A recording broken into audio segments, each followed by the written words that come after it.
ला काय करायचं हे ठरवायचं असतं. पण ज्या पद्धतीने उद्धवजींचा पक्ष परत फुटला त्याचा अर्थातच मी जाहीर निषेध करते, कारण का लोकशाहीसाठी अशा गोष्टी हानिकारक पैसा टॅक्स पेयरचा आहे, आमच्या सर्वांचा आहे. जे लोक पैसे भरतात त्याचा पैसा आहे, त्या पैशाचा वापर करून ब्लॅकमेलिंग केलं जातं पॉलिटिकल. बघा, आमचा अनुभव एजन्सीजचा आहे. आत्ताचं मॉडेल काय मला माहिती नाही.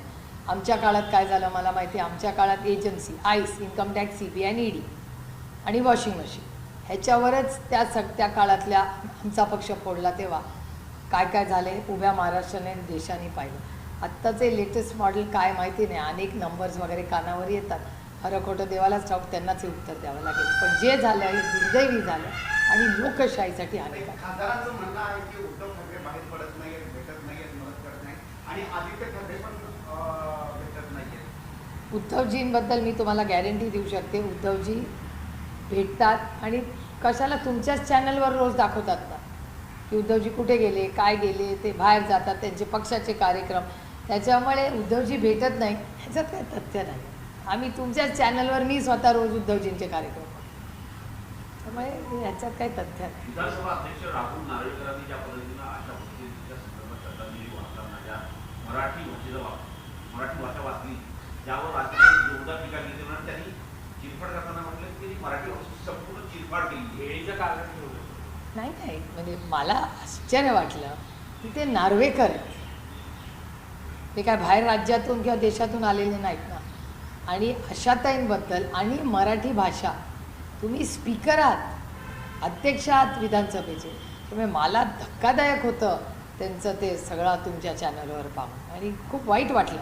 ज्या मराठी भाषेला आम्ही आमची आई समजतो, आमची ओळख समजतो, आमचा आत्मा आहे, त्या मराठी भाषेची ज्या पद्धतीने चिरफाड झाली अतिशय दुर्दैवी आणि त्याचा मी जाहीर निषेध करते. आणि मराठी येत नसेल तर क्लास लावा, उशिरा का होईना. काही अयोध्येमध्ये जे लोक दान करतात त्याच्यामध्ये घोटाळा झाला आहे.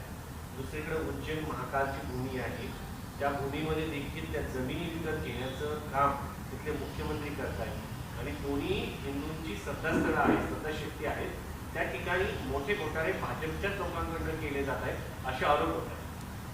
कालच्याच एका मोठ्या वर्तमानपत्रात ती सगळी माहिती, त्याचे कागदपत्र आलेत. मी स्वतः पार्लमेंट सुरू झाल्यावर ह्याची इन्क्वायरी मागणार आहे. अयोध्या टू उज्जैन हा जो भ्रष्टाचार आहे, दोन्ही आमच्या सगळ्यांसाठी आणि प्रत्येक भारतीयासाठी प्रचंड श्रद्धेची स्थान आहे.